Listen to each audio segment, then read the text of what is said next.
What's going on, Internet? This is Mike with everydaycarryconcealed.com. I've got my buddy Luke here, who is a locksmith by trade, who is going to help us figure out, one, how to use, and two, help us evaluate any problems that you might have with the Vaultek. So this model is the VE20, VE10, VE20. Literally took it out of the box. Have not done anything with it, so Luke's going to help me figure out how to use this thing. So, Luke, do you want to give a little background about your expertise? Yeah, absolutely. So my name is Luke. I've been a locksmith for going on 6 years. 5 of those years have been spent specializing in safe work. Okay. So this is kind of my stuff. Okay. Good shit. A lot of these smaller handgun safes we won't see too often in the field, but we do see them in shop. People bring them in if they have issues with them. The main things I'm looking at with this kind of smaller box are going to be kind of how long the battery lasts and what kind of keys they use. So. Okay. Cool. So, ironically, threw on my NRA hat for this video, and little tidbit of information. Apparently, this guy works at the NRA headquarters doing some fun stuff for their safes and things. So, he's an expert. I swear. So anyways, without further ado, we're going to get into this. There may be some cutscenes because I have no idea how long this is going to take us to figure out. So you guys are along for the adventure. And yeah, let's get started. Quick start guide. Step 1, battery installation. There we go. To get started, insert one of your backup keys into the keyhole at the front of the safe. See figure A, push key in and rotate the key 90 degrees clockwise to open safe. Alright, I will tell you the first thing I noticed about these keys. It's a good thing. They're kind of like laser cut. Okay. Maybe not the exact word for it, but it's similar to a car key. Okay. Kind of like the reverse of what a Honda car key would look like. Yep. It's a good thing. That means it's double-sided. But there are picks that are made specifically for these. Most of the time, only locksmiths will be able to get their hands on them, but you know, as far as if something's produced, it'll, you know, end up in somebody's hands. So just keep that in mind. Okay. This type of lock is pickable, so that would be something to kind of keep an eye on. You want to turn the key. There you go. Oh, bam! There we go. Nice. Look at that advertising. Got some hydraulics in it. Yeah. So first thing, it does open hydraulically, so no turning the key and manually opening. It should pop open to display your firearms. Inside, we have what I assume is the hardware for this. So now we're going to take it apart and see what we got. We'll set that off to the side for a second. All right, so inside here, the Vaultek accessories. Cable for if you want to attach it to a, I don't know, leg of a chair or heavy piece of furniture, or, I don't know. We've also got the USB charging cable for the lithium-ion battery. Now, I'm sure they'll tell us how long that's supposed to last. I have to give you guys an update on whether that is correct. Lithium-ion battery. It's a doozy. And mounting hardware screws. So, I think that's everything. Yeah, the packaging's pretty nice, actually. Yeah, no, it seems legit.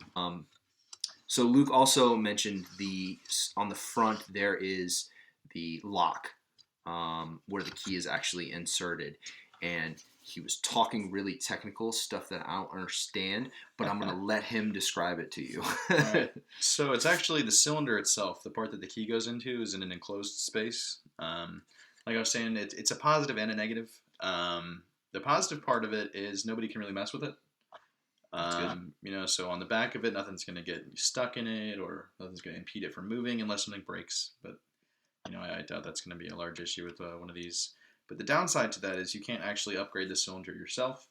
I've seen a few of these boxes in the field where people will actually remove the cylinder and replace it with like a heavy-duty, high-security cylinder, something like a Multi-Lock or Medico. Okay. Both of those are kind of like they have key control so that only certain people can get keys made. They're drill resistant, so it'd be harder for someone, especially locksmiths, because that's normally who's drilling into those kind of things. But it is just kind of, you know, it's an extra layer of security. Okay. Because that is, looking from the outside of the safe, that is the most vulnerable spot. Let's see if it'll do it again. Oh, can you see it? oh, nifty little light, and the numbers light up when the battery is inserted. So that's how you know you did it right. If it doesn't do that, then you probably did it wrong. All right, so we've got that in. Let's go ahead and pop the... I'm going to pop the cover back in. Probably not necessary for this demo, but just in case. Now, I didn't see anything for charging. Do you see a charging port for that USB? Yes.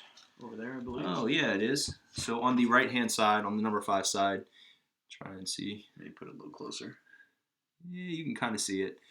Right there is the port for the charging cable. Here we go. First-time users should change the default code as soon as possible to prevent unauthorized access to your safe, so it should be kept confidential.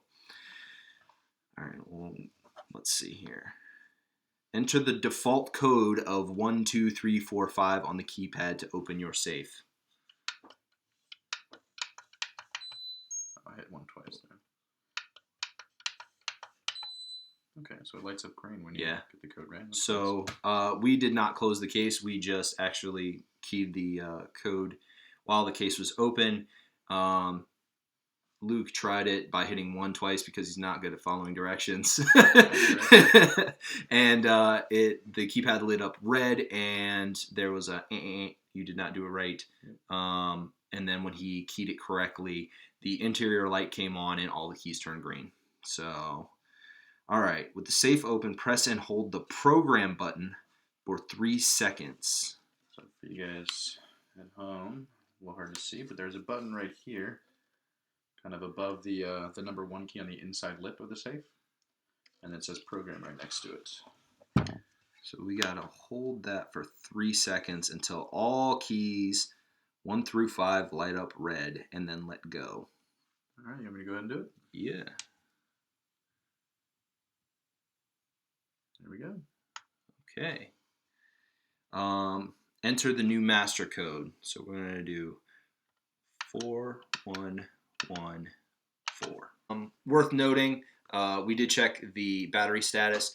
Came with a full charge, so good on Vaultek for doing that. Yep, holding the 5 key down for 3 seconds will light up the numbers 1 through 4.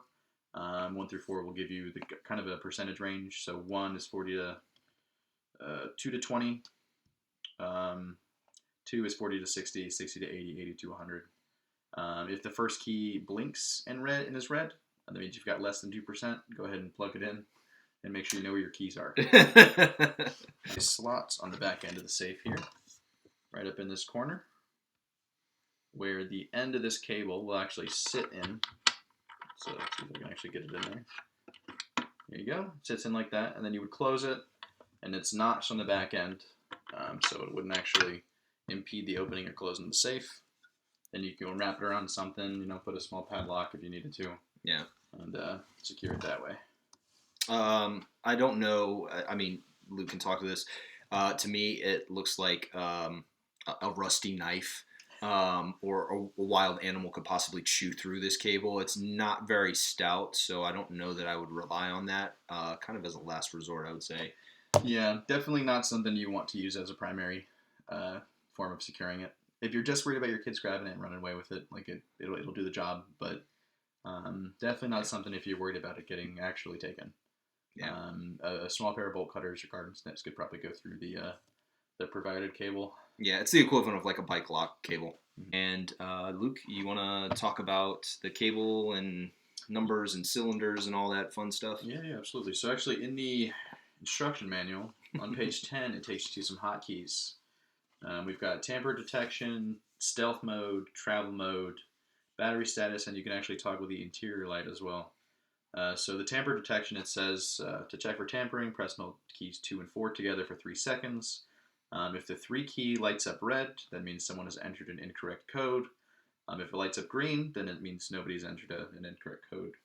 So like if I were to try, we set the code previously to 4114. If I try 1, 2, 3, 4, obviously it doesn't let me in, but if I go in afterwards, hold 2 and 4, give it 3 seconds, then the 3 lights up red.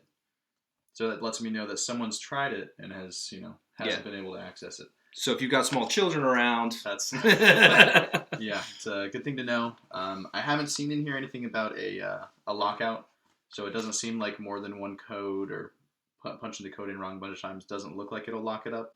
So anyways, all right, so we've covered some of the features. Obviously, you know, it's pretty limited. I mean, it's a box, right? It's a steel box.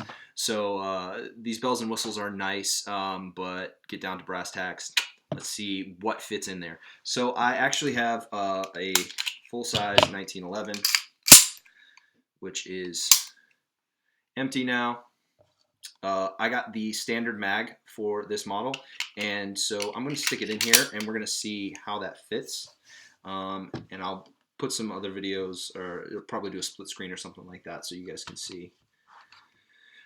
So it is pretty snug. It is pretty snug in there. The rear sights are actually rubbing up against the protective cover on the hinge. The plate on the bottom of the magazine is actually touching the interior portion where the locks are. Laterally, looks like it fits the weapon fine. This is the compact version, so I don't think it's actually intended for this. So I've also brought a compact SIG P250, which I've also now verified is empty, and we've actually got the O-light attachment on this one. So flashlight, just to see how this stacks up. So I am going to insert mag. Plenty of room. I could probably fit one, maybe two more mags in there, including the light. One vertically, one horizontally. It definitely made for thickness. Yeah, everything works fine. So if you've got attachments, red dot sights, things like that, appears that the Vaultek should be equipped to handle that. If you need extra space, you can always replace the eggshell cushioning with some other kind of foam, maybe the I forget what it's called, the tear and go, whatever, just that you can shape. So it looks like everything works fine. I've got a Walther PPQ subcompact, bitty guy, teeny tiny. And obviously that's going to fit in there just fine. I could probably fit 3 mags. Probably fit a second gun. Probably a second gun, yes, in all honesty. We'll throw the extended mag in there as well. This is a double stack. Both of the last 2 guns were double stack. The first one was single stack. Fits just fine. Yeah. So, as far as capacity, I would definitely recommend that you keep it to the manufacturer recommendation. It can fit full-size handguns. It seems to fit compacts and subcompacts a little bit more easily and leave you room for other things, attachments that you have, lights, red dots, lasers, whatever. She does beat me. Oh, it's recording. No, so honest opinion, the Vaultek, what do you think? Worth it? Secure?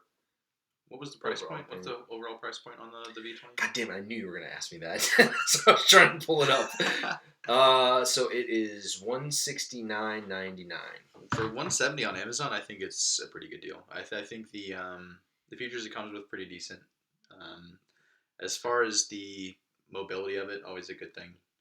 But secure-wise, 170 probably, I give it 4 out of 5 stars. I think my main concern is with the cylinder. I think it is one of the more secure cylinders you could put in it. But, not being able to upgrade it is, I think, a negative for me. Okay. And the screws that come with it are a little small, but, I think that's something you can upgrade on your own if you wanted to bolt it down to something a little heftier. Mm-hmm. But and then as far as the screws that were part of the latch, the ones that hold the hinges on, we were talking about. This is off camera, guys. We were talking about actually perhaps like welding that bracket on. Yeah. So as an additional layer of making sure that no one could actually pry it open. Yeah.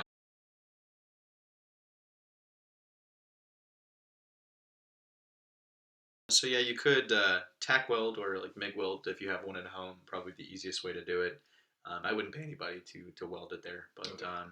just any kind of extra security you can use to actually hold that plate. Maybe give those screws a little extra strength, just to solidify and maybe Yeah, help it out. that's most likely the point of failure of that safe. Yeah, as far as like an aggressive brute force kind of opening, that is going to be the first thing to go. Okay. Yeah. Yeah, hinges, everything seems solid and will hold up to most. Yeah, since the actual bracket where the those hinges that we're talking about securing, where those go into the safe itself, is actually just seems like one whole solid piece. Okay. And I didn't see where it was actually built in or bolted together, so I'm assuming it's something that's built and then just kind of put together Okay. from the inside. Gotcha. So it probably doesn't come apart that easily. But otherwise, seems really secure. Seems like a pretty good box for 170. It's cheaper than most of the things I would find in like a professional field that would have comparable options as far as the electronic stuff goes. So. Okay. Yeah. Yeah, I was gonna ask how does it compare to what you've seen, but no, that's good information. So 4 out of 5 stars. Heard it here from the best locksmith in probably the northern hemisphere. I'm not gonna lie. Thank you. So thank you guys.